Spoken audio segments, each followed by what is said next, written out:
పాలమూరు బిడ్డను అని చెప్పుకునే ముఖ్యమంత్రి పాలమూరు రంగారెడ్డి ప్రాజెక్టును ఎందుకు పూర్తి చేయడం లేదని ప్రశ్నించారు కేటీఆర్. మేడిగడ్డతో రాజకీయ లబ్ధి పొందాలని చూస్తున్నారని ఫైర్ అయ్యారు. పార్టీ ఫిరాయించిన ఎమ్మెల్యేలపై ఎందుకు వేటు వేయట్లేదని నిలదీశారు. స్పీకర్ తీర్పై సుప్రీంకోర్టుకు వెళ్తామన్నారు కేటీఆర్.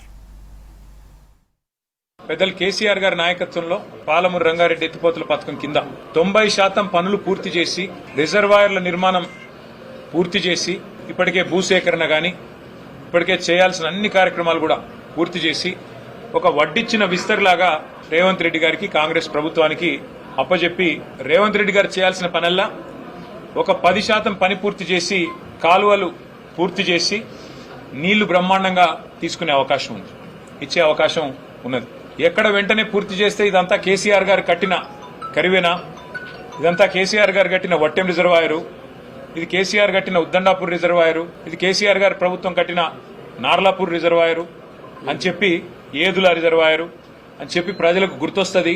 రైతులు శాశ్వతంగా మళ్లీ కేసీఆర్ గారి పేరుని మర్చిపోకుండా గుండెల్లో పెట్టుకుంటారు అనే ఒక ఆలోచనతో, ఒక దురాలోచనతో ఆయన కావాలని పాలమూరు రంగారెడ్డి ఎత్తిపోతల పథకాన్ని ఇవాళ పనులు చేయకుండా దాన్ని పడావు పెట్టిన పరిస్థితి. ముఖ్యమంత్రి గారు ఆదరబాదరగా ఆయనకి ఎవరు తప్పుడు అడ్వైజ్ ఇస్తే మరి సోర్స్ మార్చే శ్రీశైలం కాకుండా జూరాల కాడ సోర్స్ మార్చుకొని కొడంగల్ నారాయణపేట లిఫ్ట్ ఇరిగేషన్ అని చెప్పి 4,000 పైచిలకు కోట్ల రూపాయలతో ప్రత్యేకంగా టెండర్ పిలిచినారు. ఏం జరిగింది మొన్న? Green tribunal Narayanpet Kodangal lift irrigation ప్రాజెక్టుకు మరి అనుమతులు లేవు, పర్యావరణ అనుమతులు, కాబట్టి వెంటనే స్టే ఇచ్చింది.